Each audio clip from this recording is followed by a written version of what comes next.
자, 반갑습니다. 자, 2주차 수업이 진행됩니다. 교재 48쪽 공인중개사 시험제도와 교육제도에서 오늘 수업부터가 사실상 여러분들은 본론이 출발됩니다. 본론이라는 말은 여러분 자격증을 취득하는 가장 큰 이유가 뭐죠? 자격증을 취득하는 가장 큰 이유, 언젠가는 중개업을 하려고 지금 자격증을 취득하죠. 그러면 지금부터 자격증을 취득해서 중개업을 하는 절차, 이제 이게 오늘 수업에서 출발입니다. 그래서 제일 오리지널 이제 본론이 출발됩니다. 이렇게 이야기했고, 자, 48페이지 공인중개사 시험제도와 교육제도라는 단원이고 앞부분은 이제 요약으로 정리가 되어 있습니다. 자, 한 장 넘기셔서 교재 50쪽에 보시면 법조문이 본론으로 출발합니다. 그래서 50페이지가 공인중개사 시험제도와 교육이다 이렇게 되어 있다, 그죠? 자, 그러면 공인중개사 시험제도에 대해서 공부를 하는데 출제도 반드시 한 문제가 출제가 되는 데다가 여러분은 공인중개사를 공부하고 계시는 분들이기 때문에 이 단원에서 만약에 틀리면 자존심 상합니다. 내가 이 공부를 하고 있는 사람이 여기에서 문제가 틀렸다. 그럼 속상하잖아, 지금, 그죠? 반드시 체크하셔야 되고, 또 출제도 반드시 한 문제 이상 출제가 됩니다. 자, 그런 단원이 출발을 했고, 교재 50페이지 중간 하단에 가면 1번 원칙적 시험 시행기관 찾았나요? 특별시, 광역시, 도지사다 이렇게 되어 있는데, 자, 가장 중요하죠. 여러분들은 명색이 이 공부를 하고 있는데 이 시험을 누가 실시할까요? 실시 기관이 어디입니까? 이렇게 물으니까 방금 체크했던 것, 원칙은 누가 실시한다고요? 시, 도지사가 실시합니다. 바로 밑에 예외적으로 누가 실시할까요? 그래서 2번 예외적 시험 시행기관 누구죠? 국토장관이 실시합니다. 자, 국토장관이 실시하는데 4년 전에 출제했습니다. 그때 1번 문제가 뭐냐 하면 공인중개사 시험의 실시기관은 원칙적으로 국토장관, 예외적으로 시도지사, X죠. 1번 문제 1번이 답이었습니다. 그래서 출제가 됐고, 또 출제가 됐다기보다 명색이 이 시험을 준비하면서 누가 시험 치는지를 모르고 공부한다. 이건 웃기는 이야기잖아, 지금, 그죠? 그래서 시험 실시기관은 중요합니다. 우리나라 국가에서 시행하는 시험 중에서 시험 인원이 제일 많은 게 뭐래요? 국가에서 시행하는 시험 중에. 그래도 수학능력 시험, 수능입니다. 누가 실시할까요? 일단 국가에서 실시한다. 이거는 아시잖아, 그죠? 교육부에서 실시합니다. 그래서 교육부가 국가기관이잖아, 그죠? 자, 그래서 수능시험도 국가기관에서 시행하는 중에 인원이 제일 많습니다. 대략 한 51만 명쯤 원래 응시했다. 그렇게 이야기해요. 자꾸 애들을 안 놓으니까 숫자가 자꾸 줄어들어서 이제 예전에는 한 7, 80만에서 지금은 50만까지 내려왔다. 그런 이야기를 합니다. 그 다음 수능시험을 떠나서 국가에서 시행하는 시험에 그 다음 인원이 많은 게 뭘까요? 공인중개사 시험입니다. 원래 40만 명 접수했다. 이런 말을 들어본 적이 있죠. 조만간에 수능을 넘었을 것 같은 느낌도 확 듭니다. 지금, 그죠? 그 응시 인원이 대단하죠, 사실은. 자, 그런 공인중개사 시험은 누가 실시할까요? 라고 물으면 뭐라고 대답합니까? 원칙은 시도지사, 예외적으로 국토장관이 실시합니다. 정확하게 체크해 놓으셔야 됩니다. 자, 51페이지 상단, 이런 시험을 위탁한다라는 말이 있는데, 위탁은 이런 뜻이겠죠. 여러분 잘 알다시피 시도지사가 누굽니까 하면 이 시장이 서울시장, 도지사가 경기도지사, 이런 사람들인데, 서울시장이나 경기도지사가 다른 일은 안 하고 중개사 시험만 치고 있을 수는 없는 거잖아, 그죠? 그래서 그거를 맡긴다, 이런 뜻이에요. 위탁 어디 할까요? 1번 시험시행기관장은 법 45조에 따라 시험의 시행에 관한 업무를 협회, 거기 좀 동그라미 하기는 불편하지만 동그라미 해보세요. 협회, 공공기관의 운영에 관한 법률에 따른 공기업, 동그라미, 준정부기관, 동그라미, 동그라미 모두 몇 개 했죠? 3개입니다. 이 기관에 위탁할 수 있는데, 그때 현재는 산업인력관리공단, 이게 우리는 공기업 또는 준정부기관이라 부릅니다. 여기에 현재 위탁이 돼 있다. 그죠? 자, 다시 정리하면 이렇게 되죠. 시험은 누가 실시한다? 시도지사가 실시하는데, 시도지사가 다른 일은 안 하고 중개사 시험만 치고 있을 수는 없잖아, 그죠? 이거를 맡겨요. 어디에? 1. 협회, 2. 공기업, 3. 준정부기관에 맡길 수 있다. 여기까지 좀 체크하신 거죠. 옆에다가 표시하기를 대학 해놓고 X 찍으셔야 됩니다. 대학은 시험 치는 기관이 아니고 좀 이따 보게 되는데 교육하는 기관입니다. 근데 우리나라 사람들은 대학 하는 글자가 딱 올라오면 뭐가 눈에 들어오는가 하면 시험, 대학 입시 이런 게 눈에 확 들어옵니다. 그래서 대학의 시험을 위탁한다면 틀려요. 그래서 세 개 동그라미 있는 거를 잘 잡는데 세 개를 체크 못 하시겠거든 옆에 대학 하면 틀린다를 체크해 놓으셔야 된다. 지금 그렇게 정리했습니다. 여러분들은 대학이라는 말이 딱 들어오면 뭐가 생각납니까? 그래도 우리나라 사람들은 대학 입시, 대학 시험 이런 게 눈에 들어오죠. 그죠? 그래서 대학은 시험 치는 기관이라고 시험에 잘 들어와요. X예요. 시험 치는 기관에는 안 들어가 있죠. 그래서 현재는 산업인력관리공단에 위탁이 돼 있습니다. 자, 이제 내려가면 2번 시험의 출제입니다. 자, 이제 시험 치는 기관장은 알았으니까 문제를 출제하는 단원인데 2번에 1번 시험 시행 기관장은 거기 동그라미 하면 봅니다. 중견무와 관련 분야에 관한 학식과 경험이 풍부한 자 중에서 문제를 출제하고 선정하고 검토하고 채점하는 자, 이 자들을 전부 출제위원을 임명 또는 위촉합니다. 자, 그러면 동그라미하고 체크해드렸으니까 다시 묻습니다. 출제위원은 누가 임명합니까? 그렇지. 시험 시행기관장은 그랬잖아. 그죠? 이거를 시험에서 뭐라고 내는가 하면 국토장관은 이렇게 나간다고. 그래서 어떻게 문제를 건달을 시켜 놓습니다. 옆에다가 국토장관 X 이렇게 적으시면 더 공부 잘하는 학생이 될 겁니다. 그래서 시험 시행기관장이 출제위원을 임명하는데 출제위원이라는 게 둘째 줄에 보다시피 문제를 출제하는 사람 당연히 출제위원이죠. 출제를 하고 그 다음에 한 사람이 선정을 하게 되면 부정할 여지가 있겠죠. 그래서 한 과목별로 예를 들면 민법, 개론, 중개법 이렇게 과목별로 5명 정도의 출제위원이 위촉되어 있습니다. 과목당 5명.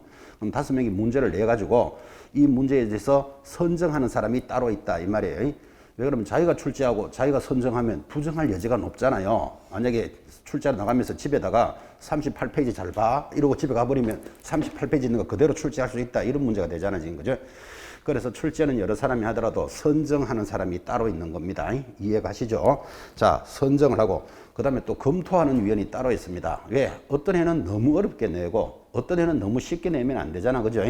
그래서 어느 정도 신뢰성을 갖추기 위해서 검토하는 사람 따로 있습니다. 그리고 또 채점할 자도 따로 있습니다. 채점도 따로 해서 출제위원이라는 게 이 네 사람이 다 출제위원이다 하는 모습을 잘 보시고 이 검토하는 이 검토위원들은 대체적으로 전회 시험에 합격한 예를 들면 여러분들 중에서 무작위로 뽑아갑니다. 그래서 작년에 시험 쳐봤으니까 올해 문제를 주면서 이거 좀 너무 어렵나요? 쉽나요? 이렇게 체크하도록 되어 있습니다. 원래 여러분들이 꼭 합격하셔서 내년쯤에는 검토위원으로 한번 들어가 보시기 바랍니다. 무작위로 뽑아서 해당되는 사람들이 들어갑니다. 자, 출제위원 정리됐고 2번 내려가면 출제위원의 의무 이걸 읽으시면 되지 그게 특별히 설명할 내용은 없죠. 그리고 제일 밑에 3번 출제위원에 대해서는 수당도 지급한다. 읽어보시기 바랍니다. 드디어 중요한 게 한 장 넘기시면 52페이지 응시 자격입니다. 자, 시험 실시 기간은 알았다면 드디어 응시하는 자격은 어떻게 될까요? 이제 여기에 별표를 딱 찍으시고 실시 기간이 시험에 들어왔으니까 여러분한테는 응시 자격이 중요합니다. 자, 일단 별표를 찍어 놓고 교재를 보지 말고 감각을 살려봅니다. 지금 공부하고 계시는데 시험 칠 자격이 있습니까? 있죠. 왜 있습니까? 다른 분한테도 물어볼 테니까 생각해 보시기 바랍니다. 시험 칠 자격이 있다 그랬잖아요. 그죠? 왜 있습니까? 미성년자가 아니니까? 그럼 미성년자가 아니니까. 그 말도 맞는데 답이 틀렸어요. 틀린 답입니다. 다시. 앞에 계시는 분 시험 칠 자격이 있습니까? 자격이 있으니까 공부하잖아요. 지금 그죠? 왜 자격이 있습니까? 누구든지 응시할 수 있으니까 정답이 나왔는데. 자, 제가 이걸 왜 감각을 살리려고 물어봤는가 하면 예전에는 응시 자격은 1차 시험일 현재 대한민국 국민으로서 만 20세 이상이어야 한다. 그때 그런 시절이 있었어요. 그러면 대한민국 국민이 아니면 못 치겠지. 20살 이상이니까 이 20살 미만은 못 쳤겠죠. 그런데 지금은 응시 자격이 어떻게 됐는가 하면 방금 대답이 나왔잖아요. 아무나 응시할 수 있다. 자, 그러면 여러분들은 공부하고 계시는데 시험 자격이 있습니까? 하면 있다. 왜? 대한민국 국민이니까요. 그런 소리 하면 틀리잖아. 대한민국 국민이 아니어도 응시할 수 있고 나는 미성년자가 아니잖아요. 이렇게 대답하면 틀려요. 미성년자도 응시할 수 있기 때문에. 그래서 응시 자격에 대해서는 대폭 문호가 확장되면서 누구라도 응시합니다. 그래서 응시 자격은 중요하게 보셔야 됩니다. 자, 봅시다. 자, 1번에 보시면 이렇게 누구라도 응시할 수 있는데 제일 밑에 2번부터 보고 올라갑니다. 52페이지 제일 밑에 응시 자격이 있는 자가 누구냐 하니까 1번의 응시 결격 사유자가 아닌 자는 남녀노소, 남장이나 여장이나 노소, 나이가 많거나 작거나 연령이 많거나 작거나 국적 외국인이거나 베트남 여인이거나 관계없이 제한 없이 누구라도 시험에 응시하여 공인중개사가 될 수 있다. 아주 크게 설명했습니다. 이제 세월이 그런 세월이 됐습니다. 여러분 옛날에 어떤 직장에 갈 때 이런 요강을 본 적 있습니까? 만 20세 이상으로서 군대를 필하고 용모 단정한 자 이런 말이 있었죠. 웃기는 이야기죠. 용모를 어떻게 단정하게 판단하는데 머리를 길어야 되나 짧아야 되나 뭐 이런 문제가 생기잖아. 그죠? 그런 기준이 있던 시절이 있었습니다.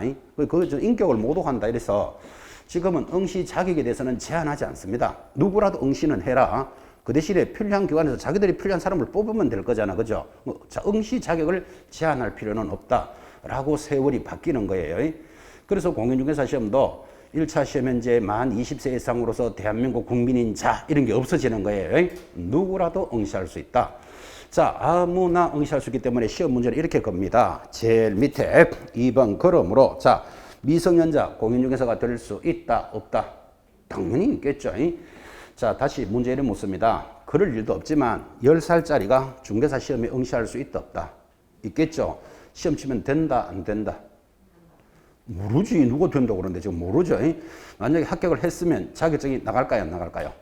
당연히 교부됩니다. 그래서 미성년자도 공인중개사가 될 수 있다. 이 말을 익히셔야 된다고요. 이어지는 피한정 후견인, 피성년 후견인 보셨나요? 자, 피한정은 한자가 들어가니까 1시간씩 입 벌리고 웃는 자입니다. 피성년 후견인은 하루 종일 입 벌리고 웃습니다. 살짝 갖거나 영 갖는 사람인데 이 사람들도 시험 칠 수 있다 없다? 있다. 시험 치면 된다 안 된다? 모르지 그죠? 일단 맛은 좀 같지만 시험은 잘 칠 수도 있는 거잖아요. 만약에 합격을 하면 자기적이 교부될까요 안 될까요? 당연히 교부됩니다. 그래서 피한정, 피성년 후견인도 공인중개사가 될 수 있다. 이 느낌을 가지셔야 돼요.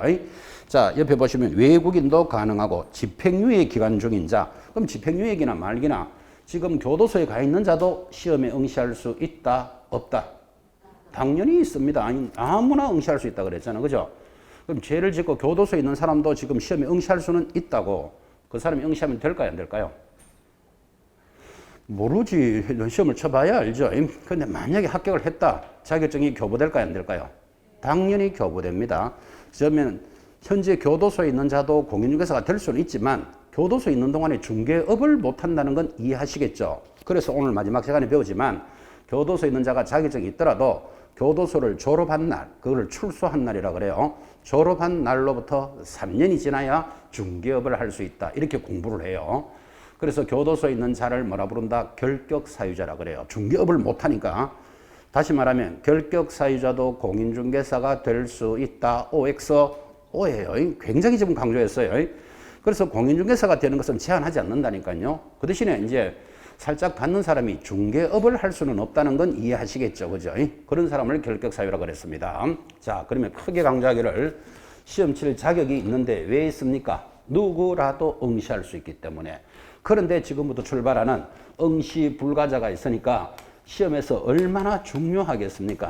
응시를 못하는 자 두 사람 우리 시험에서 아주 중요해요. 위로 올라가서 자, 동그라미 1번 자격이 취소되고 밑줄 껐습니까? 3년이 지나지 아니한 자 결격사유입니다. 자, 자격이 취소된 자는 몇 년 동안?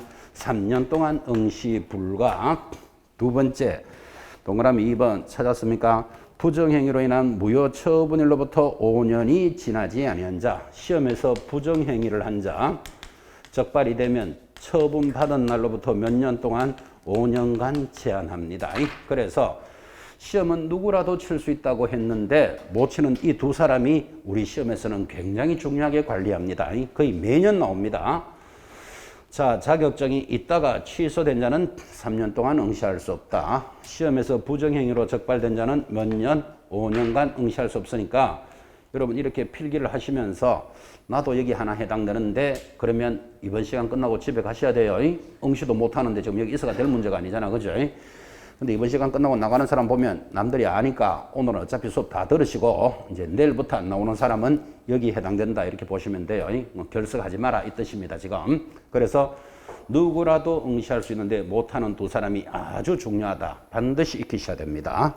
자, 이제 응시 자격을 관리했습니다. 그러면 이제 시험에 응시해야 되겠죠. 그래서 53페이지 시험에 응시라고 들었고 가볍게 읽어볼까요? 1. 응시 원서. 자, 시험에 응시하고자 하는 자는 국토교통부령이 정하는 바에 따라 응시 원서를 제출하는데 응시 원서를 제출하는 자는 응시 수수료를 납부해야 한다. 그랬습니다. 자, 제가 읽어는 들었지만 원서 낼 때 수수료 있다는 건 아십니까? 대략 한 24,000원 이렇게 됩니다. 뭐 1차는 12,000원, 뭐 2차도 12,000원 이렇게 해서 24,000원이 되는데 제가 읽어는 들었지만 당연하게 모든 시험에는 응시 수수료가 있습니다. 자, 그러면 지금 중요한 거는 이렇게 제출하는 자는 응시 수수료를 납부한다는데 응시 수수료가 얼마냐라는 문제가 생기잖아. 그죠? 그래서 수수료에 줄 딱 꺼놓고 밑에다가 시도조례라고 적으셔야 돼. 자, 국토교통부령이 정하는 수수료를 납부한다 하면 틀려요. 왜 시도조례인가 하면 원칙적인 실시기관장이 누구죠? 시도지사장. 그래서 시도지사가 결정하는 수수료를 내는 거예요. 근데 예외적으로 국토장관이 실시할 수 있죠. 그래서 시험 지문에서 예를 들어서 국토장관이 시험을 실시할 때는 시도조례 수수료 하면 틀리겠죠. 국토장관이 정하면 국토장관이 정하는 수수료를 납부합니다. 그 수수료도 가볍지만 의식하시고. 자, 방금 했던 말이 그대로 연결되어 있죠. 2번 응시 수수료는 얼마입니까 하면 원칙은 지방자치단체 조례, 지자체 조례인데 지자체 중에서도 누구다? 시도라고 방금 체크하셨습니다. 왜? 시험기관장이 시도지사니까. 내려가면 큰 2번 국토장관이 시행하면 어떻게 한다? 국토장관이 결정하는 수수료. 그러니까 이거 한 번만 들으면 되지. 이거 크게 싸매고 머리 헷갈릴 일은 아니죠. 누가 실시하느냐에 따라서 결정하는 수수료입니다. 더 재밌는 게 내려가면 큰 4번 별표입니다. 응시수수료 반환. 자, 반환에 동그라미 해놓고. 자, 여러분 모든 시험을 칠 때 응시수수료 냅니다. 대학 입학시험 낼 때도 수수료 냅니다. 예를 들어서 여러분들 영양사 자격증 시험 칠 때도 수수료 냅니다. 모든 시험에는 수수료를 내는데 거기 밑에 뭐라고 적어놨는가 하면 원서를 접수한 자가 시험에 응시하지 아니하면 수수료는 반환하지 않습니다. 이렇게 적어놨는데 우리 공인중개사 시험은 반환을 해줍니다. 그래서 지금 반환에 동그라미 딱 찍으신 거예요. 아주 독특하죠. 자, 그럼 수수료를 얼마나 반환해 주느냐 궁금하죠. 1번 시험 시행기관장은 수수료를 납부한 자가 응시 의사를 철회하면 국토교통부령이 정하는 바에 따라 수수료의 전부나 일부를 반환해 주어야 한다. 법에 이렇게 되어 있습니다. 자, 얼마를 반환하는데 밑에 기억 수수료를 과오납했다. 자, 과오납해 줄 거고 잘못 냈다 이 말이에요. 그럼 잘못 내면 잘못 내는 금액은 전부 돌려줍니다. 니은 시험 시행 기관의 귀책 사유 거기도 줄 거 놓고 시험 시행 기관장이 잘못했다. 그럼 당연히 전부 다 돌려줍니다. 수수료 전부. 디귿 접수 기간 내에 접수를 취소하면 수수료 전부입니다. 접수 기간 내 그것도 줄 거 놓고 자, 그다음 잘 봐야 됩니다. 리얼 접수 마감 다음 날로부터 7일에 취소하면 100분의 60%를 돌려줍니다. 한 장 넘어가서 밑에 리얼 미엄에서 정한 기간을 경과한 날로부터 시험일 10일 전까지 접수를 처리하면 납입 수수료 얼마? 100분의 50을 반환해 줍니다. 자, 지금 소토리가 어떻게 갑니까? 지금 이렇게 가죠. 표로 보시면 자, 나중에 여러분들이 시험 원서 접수하는 기간이 있을 겁니다. 여기 접수 마감일이 있는데 자, 원서 접수는 마감일 전에 낼까요? 마감 다음 날 낼까요? 당연히 마감일 전에 원서를 접수하겠죠. 그래서 이렇게 원서를 접수한 자가 마감일이 되기 전에 돌려주세요 하면 얼마 돌려준다? 100% 돌려준다. 전부 그랬습니다. 이제 마감이 됐습니다. 마감이 되고 7일 내로 돌려주세요 하면 얼마? 100분의 60을 돌려줍니다. 그 다음 시험일로부터 언제 10일 전까지 요청을 하면 얼마를 돌려준다? 100분의 50을 돌려줍니다. 자, 지금 교재를 잘 보시면서 그림을 의식하는데 예전에 법은 이랬어요. 시험 마감일로부터 7일 내로 100분의 60. 다시 7일 내로 하면 100분의 50에서 뭘로 바뀌었는가 하면 시험일로부터 10일 전으로 바뀌었어요. 예를 들어서 원래 시험이 10월 29일이다. 그러면 언제까지? 10월 19일까지는 철회하면 50%는 돌려주겠다 이 말이잖아. 그죠? 법이 여러분한테 유리하게 바뀌었습니까? 불리하게 바뀌었습니까? 유리하게 바뀐 건 기억해놔야 된다고. 그래서 그 다음 날로부터 7일이 아니고 시험일로부터 10일 전까지 하면 100분의 50. 요거 의식해 놓으셔야 됩니다. 그래서 여러분에게 바뀐 내용이 유리하게 바뀐 것은 시험 문제다. 이렇게 보셔야 됩니다. 자, 반환하는 절차도 한번 보셨습니다. 내려가면 큰 5번 시험 방법과 시행 뭐 너무나 잘 아시는데 주의하셔야 됩니다. 첫째 줄에 줄 것입니다. 시험은 매년 1회 이상 시행한다. 자, 밑줄 딱 꺼놓고 제가 묻습니다.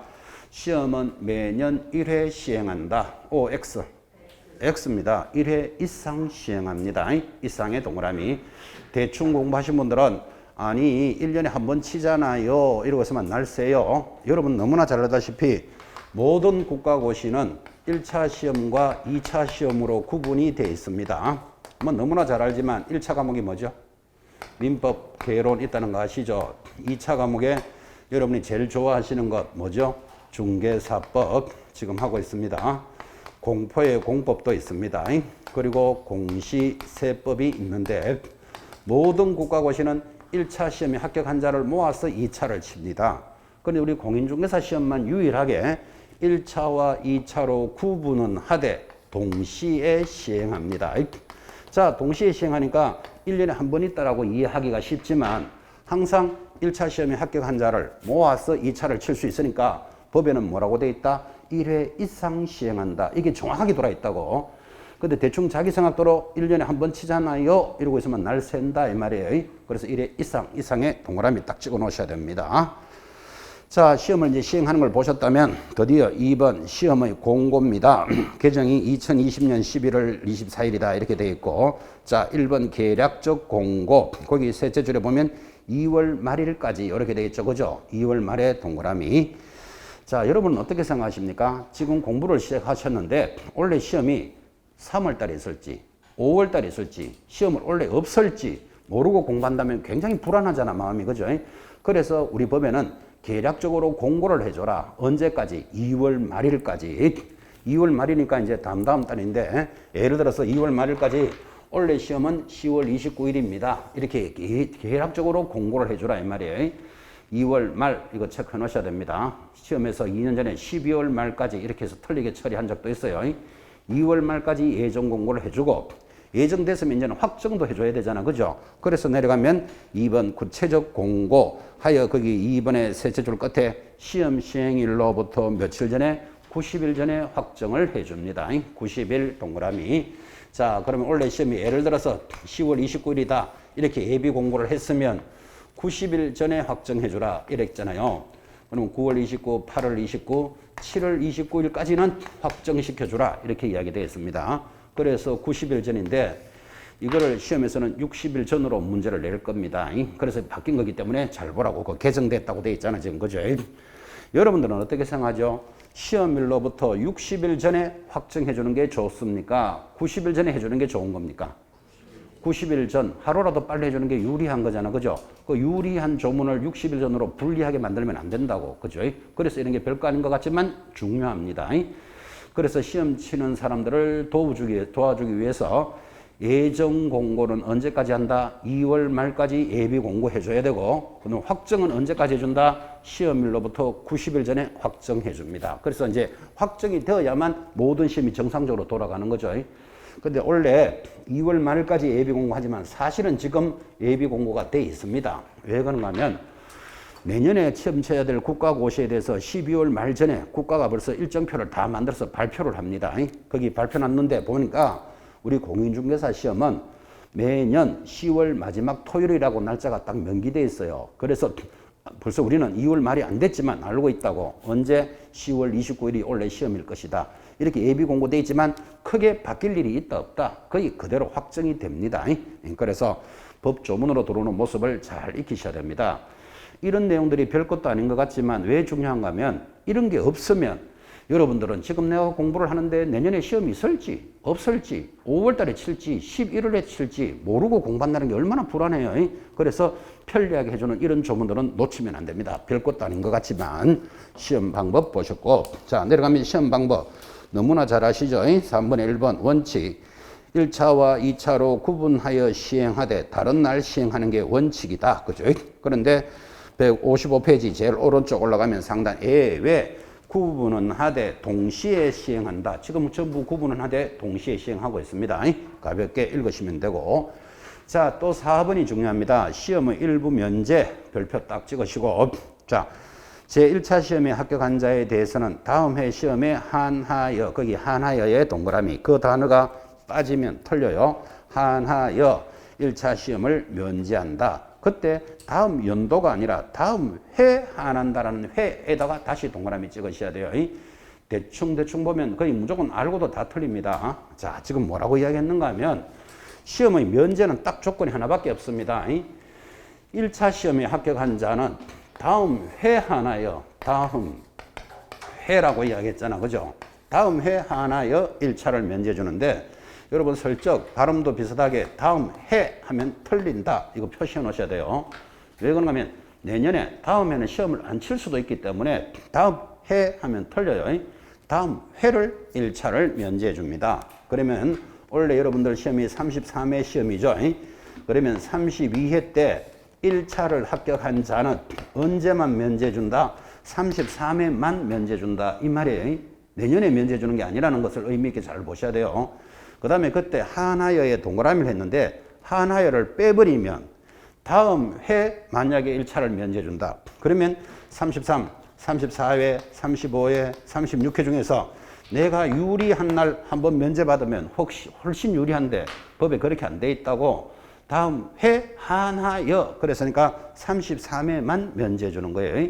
그러면 33회 때 내가 무슨 사연이 있어서 시험 응시 못했다. 그러면 다른 해에 면제해 준다 안 해준다? 안 해준다 이 뜻이에요. 그래서 이 조문이 아주 예민한 조문이에요. 자, 그래서 1차에 합격한 자 다음 해 한하여 1차를 면제해 줍니다. 뭐를 주의해야 될 것을 2개 체크하셔야 돼요. 한하여 따라 돌아야 되고 다음 해 하면 틀린다. 발음도 비슷하죠. 그래서 주의해야 될 것을 익히셔야 됩니다. 다 알고도 날아갑니다. 그래서 시험의 일부 면제가 정리가 됐는데, 예전에는 이랬어요. 부동산 관련 학과에서 석사 학위를 받은 자는 1차를 면제해 준다. 그런 내용도 있었는데 지금은 이런 게 있다 없다? 없어요. 그래서 면제 정확하게 보셔야 됩니다. 그래서 시험에 잘 나옵니다. 내려가면 5번 시험 과목 방금 이야기했지만 너무나 잘 아시니까 여러분 읽으시고, 자 중요한 게 그래도 6번 내려가면 합격자 결정이죠. 너무나 잘 알고 계시지만 그래도 합격하려고 지금 시험에 치는 사람들이니까 합격자 결정을 어떻게 하느냐. 1차 시험은 무조건 절대평가입니다. 절대평가 동그라미. 자, 절대평가가 무슨 뜻이죠? 밑에 있잖아요. 100점 만점으로 하되 매 과목 40점 이상, 전 과목 평균 60점 이상자를 합격자로 하겠다. 그죠? 그래서 60점만 넘으면 전부 다 합격이다. 이를 절대적 평가다. 이렇게 이야기합니다. 자, 내려가면 2번. 2차 시험은 절대평가 동그라미 옆에 상대평가도 동그라미입니다. 그래서 2차 시험은 절대평가 할 수도 있고 상대평가 할 수도 있다. 상대평가, 절대평가는 지금 이야기 됐으니까 넘어가면 거기 보시면 선발 예정 인원을 공고하면 거기 줄 거 놓고 상대평가합니다. 그래서 선발 예정 인원을 공고했다라는 말은 원래 10,000명을 뽑겠다. 이렇게 인원을 딱 정하면 1등부터 10,000등까지만 합격이다. 그래서 이거를 뭐라 부른다? 상대평가라고 합니다. 자, 그때 예정인원을 공고했을 때 기억의 셋째 줄에 보시면 매 과목 40점 이상자 중에서 고득점 순으로 발표합니다. 그때 40점 이상이니까 60점이라는 말이 안 나온다는 걸 잘 보셔야 돼. 그죠? 자, 다시 묻습니다. 절대평가가 무슨 뜻이죠? 절대평가는 40점 없이 평균 60점이면 합격이다. 이게 절대평가예요. 상대평가는 뭐죠? 선발 예정 인원을 정했다. 예를 들어서 1등부터 5,000등까지 또는 원래 10,000명을 뽑겠다. 1등부터 10,000등까지를 합격시키는데 어떻게 한다? 40점 이상자 중에서 고득점 순으로 갑니다. 거기에는 60점이라는 말이 없다는 걸 주의하셔야 되고, 이렇게 상대평가를 하면 여러분들은 이제 골 때린다 이렇게 가는 거예요. 왜 골 때리는가 하면 지금 이렇게 공부를 해보시니까 평균 점수가 한 60점 좀 나온다. 그럼 여러분들은 나는 합격하겠구나를 대충은 알게 되죠. 근데 만약에 상대평가를 하면 80점이 나와도 된다는 보장이 없잖아, 지금. 그죠? 등수 안에 들어가야 되니까. 그러니까 저 사람이 되면 내가 안 되는 거예요. 상대적 평가하는 거예요. 그럼 상대평가하면 분위기도 싸늘합니다. 공부하는 사람 서로 옆에 다 적군이기 때문에. 절대평가는 적군일 필요 없죠. 니도 되고 나도 되고 다 되자 이러면 되잖아. 그죠? 60점만 넘으면 되니까. 상대평가 되면 바로 옆에 사람이 적군이에요. 어제 빠졌는데 자료 나온 거 있습니까? 하면 틀린 자료 이런 거 빌려줍니다. 틀린 거. 그죠? 상대편이 적군이 되기 때문에. 그래서 문제도 어렵지만 분위기도 싸해지는 거예요.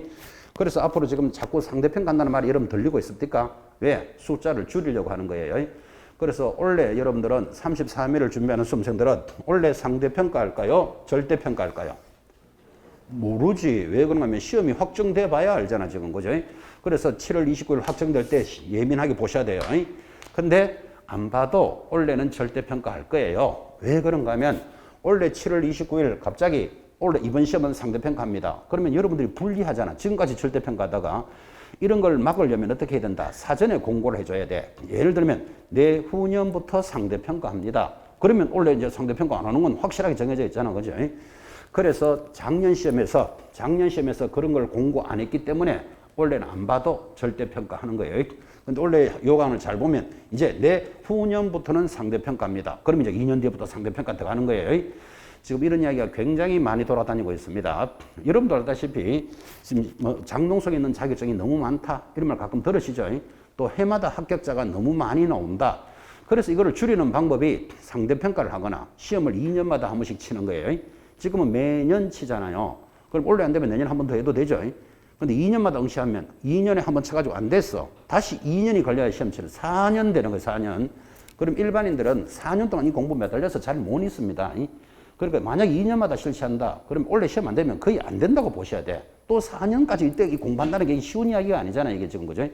그래서 여러분들은 빨리 올해 합격하시도록 노력하셔야 됩니다. 절대평가. 올해는 확정은 안 됐지만 절대평가할 가능성이 높잖아. 지금 그죠? 열심히 공부하셔서 꼭 합격하라. 이런 뜻입니다. 자, 어차피 이제 12월 말, 오늘 이제 12월 말이 가는 날입니다. 본격적으로 이제 1월 달부터 다시 이제 수업이 정상적으로 가겠지만 여러분들은 원래 난 꼭 합격해야지. 요 욕심을 하나 내셔야 됩니다. 자, 그래서 상대평가할 수 있다는 것도 보셨습니다. 내려가면 3번 합격자의 공고입니다. 시험 시행기관장은 합격자가 결정이 되면 공고하여야 한다. 공고의 동그라미. 이거를 시험에서 개별 통지하여야 한다 하면 X인 줄 아시겠습니까? 개별 통지하지 않습니다.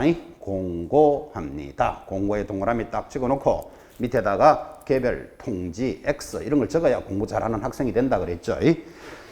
자, 합격자가 결정됐으면 드디어 자격증을 교부하는데 자격증을 누가 교부할까요? 동그라미 1번 시도지사가 교부합니다. 왜? 원칙적인 실시기관장이 시도지사니까 자격증도 시도지사가 교부한다. 체크하시고 57페이지로 넘어가면 상단에 자격증의 재교부 보이십니까? 자, 제목 보시면서 자격증을 왜 재교부하죠?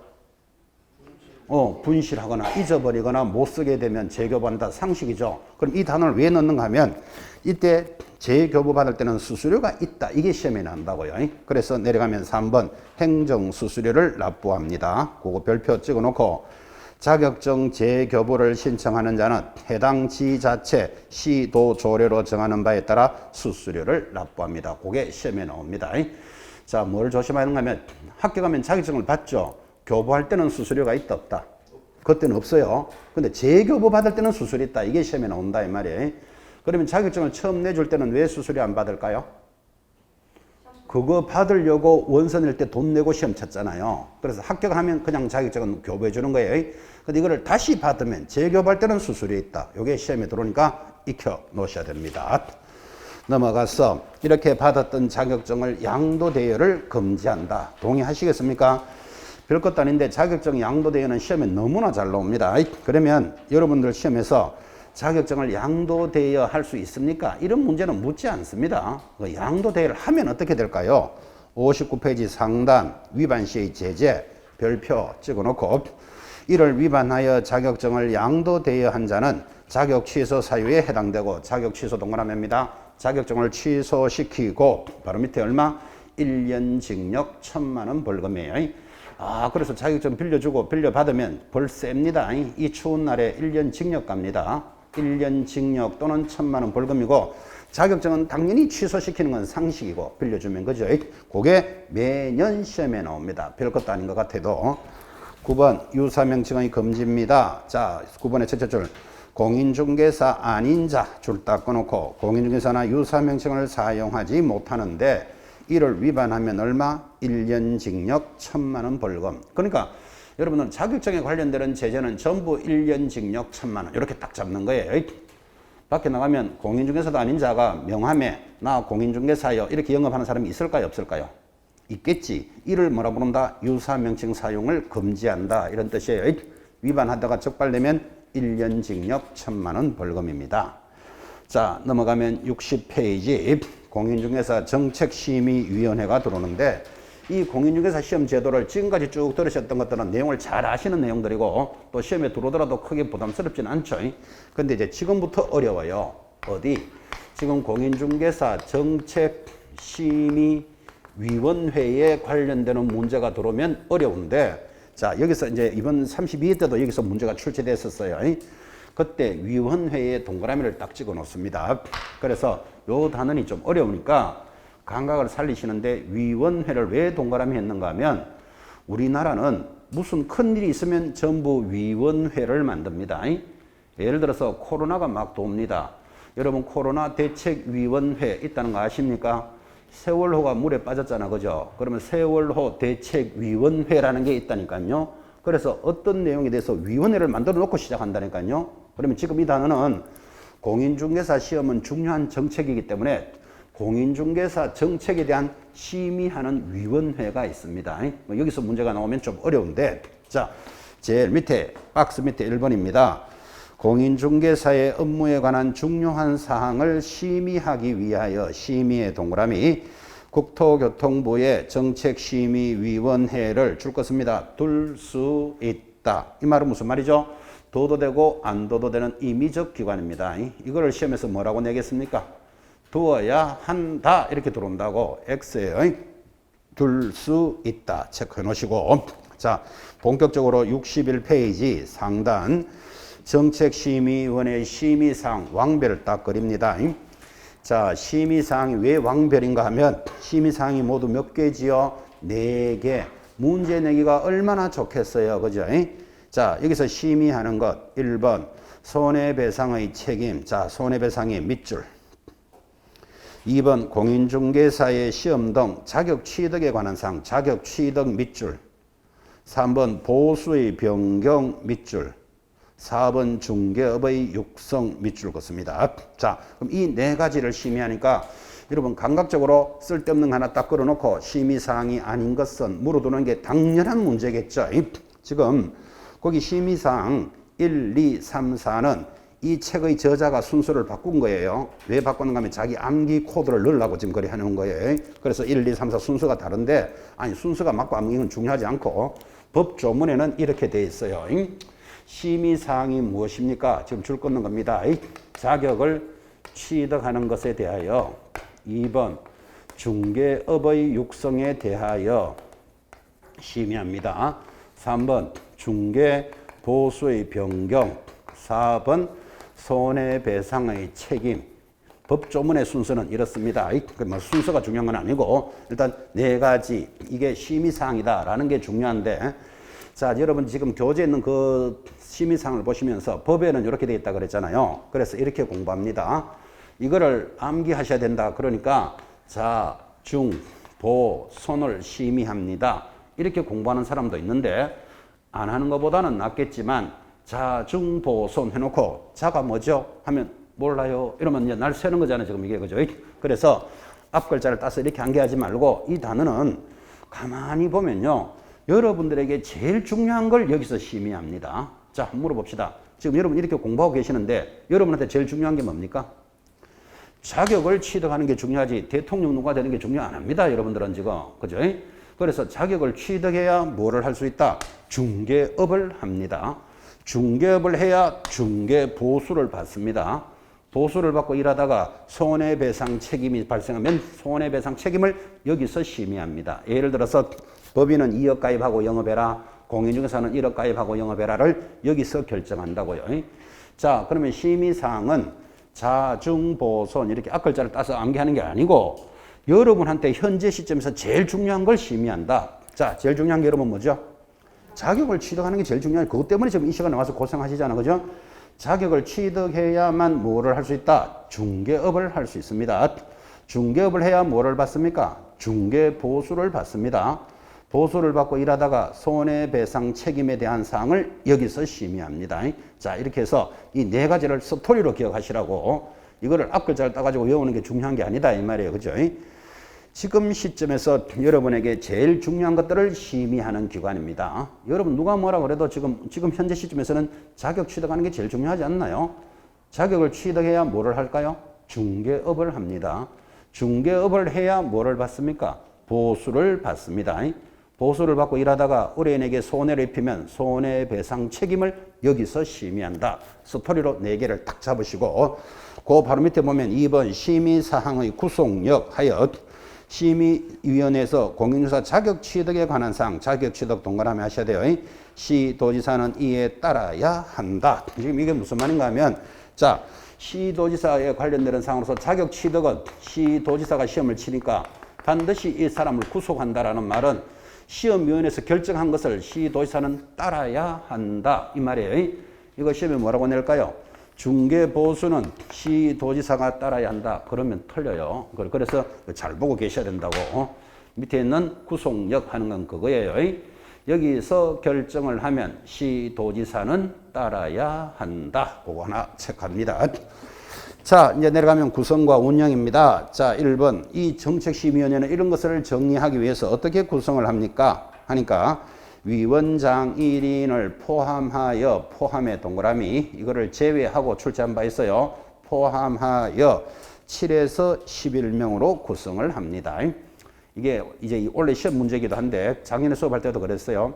이 7에서 11명 이렇게 지금은 체크를 할 때는 편안하잖아요. 근데 이게 이제 다른 것들하고 연결이 되면 7에서 13명 X, 7에서 19명 X 만만치 않은 문제가 막 들어온다고요. 그래서 오늘 딱 듣는 순간에 숫자를 고정해요. 7월 11일 해놓고 이 숫자를 딱 잡으셔야 된다고 안 움직이도록. 그죠? 7월 11일 이렇게 기억합니다. 그게 무슨 뜻이죠? 7에서 11명으로 구성한다 뜻이죠. 그때 2번 위원장은 누가 됩니까? 하니까 국토교통부 제1차관이 됩니다. 너무너무 잘 나오는 거 국토장관이 위원장이 되고 하면 틀려요. 옆에다가 국토장관 X. 위원들은 다음과 같은 사람들로 구성을 합니다. 박스 안에 보시면 뭐 국토교통부 4급 이상 공무원 또는 니은의 변호사, 디귿의 부교수 이상 이런 사람들이 있는데 이런 전문가들로서 이제 구성하겠다. 그건 자세히 안 봐도 되겠죠. 참고로 보시면 되는데 만약에 이런 사람들이 위원이 될 수 있다는 걸 시험위원회에서 시험을 낸다면 아주 야비한 놈이죠. 이런 것까지 암기해서 그 위원을 알아야 될 이유는 없죠. 전문가들로서 구성이 돼 있다. 이렇게 익히시면 됩니다. 넘어가서 뭐 간사, 운영 참고로 읽으시면 되겠죠. 나머지는 읽어보시고. 자, 63페이지 거기 5번에 보시면 이런 위원들, 전문가들을 재척, 기피, 회피라는 단원이 있습니다. 여기서 가끔 시험에 겁니다. 그러니까 거기 5번 지문에 재척 동그라미, 기피 동그라미, 회피 동그라미 그 세 가지는 다 같은 말들이에요. 이 같은 말이 뭔가 하면 재척한다 이 말은 너는 빠져라 이게 재척이에요. 회피한다 당신은 오지 마세요 이게 회피예요. 기피한다 너는 나가라 이게 기피한다. 다 같은 말이라고 이게. 자 이렇게 이해합니다. 주목합니다. 제가 판사입니다. 판사는 재판하는 사람이죠. 근데 원고, 재판하는 원고와 피고 중에 한 사람이 판사하고 부부관계입니다. 그러면 판사가 그 재판을 하면 된다 안 된다? 안 된다는 느낌이 오시죠? 왜? 자기들 유리하게 할 수 있잖아. 그죠? 그래서 원고와 피고가 한쪽이 유리한 사람이면 나는 이 판사를 재척한다. 나가세요. 이 말이에요. 기피한다. 회피한다. 이런 뜻이에요. 그럼 무슨 말인가 하니까 지금 여기 위원들이 공인중개사 제도에 관련되는 것을 심의하는데 자기가 하는 일하고 연결되어 있으면 자기 유리하게 손드는 수가 있잖아. 그죠? 그래서 그런 사람들은 빠져라. 그를 뭐라 부른다? 재척, 기피, 회피한다. 이런 뜻이에요. 가볍게 한번 볼까요? 박스 1번. 위원이나 그 배우자나 배우자였던 사람이 해당 안건의 당사자가 법인 단체 등인 경우에는 그 임원을 포함하여 그 당사자가 되거나 그 안건의 당사자와 공동 권리자 또는 공동 의무자이거나 2번 위원이 해당 안건의 당사자와 친족이거나 친척이었던 사람. 방금 제가 설명했죠. 심의를 하는데 자기 안건 하는 거하고 자기와 관련되는 사람들이면 재척 깊이 회피해야 된다. 이런 뜻이에요. 그 박스에 있는 것은 의미만 잡으시면 되고 여기서 시험에 묻는 게 그거예요. 거기 밑에 3번 별표입니다. 만약에 재척 깊이 회피를 해야 되는데도 이 사람이 뻐적뻐적 심의를 하고 있다. 그러면 이 사람을 해촉시켜야 되기 때문에 3번이 중요한 거예요. 국토장관의 해촉입니다. 국토장관은 위원이 재척 사유에 해당하는데도 불구하고 회피하지 아니하면 해당 위원을 줄 것입니다. 해촉할 수 있다. 자, 다시 정책심의위원회 위원은 누가 해촉합니까? 국토장관이 해촉할 수 있다. 감 잡았습니까? 그때 여러분 시험에서는 위원장이 해촉한다. 이렇게 시험에 나온다고요. 위원장이 아니죠. 이 심의위원장은 누가 된다 그랬죠? 위원장은 국토교통부 제1차관이 된다 그랬잖아요. 그래서 해촉은 누가 한다? 국토장관이 해촉을 합니다. 뭐를 주의하셔야 되는지를 잘 보셔야 돼요. 이게 제일 중요한 거예요.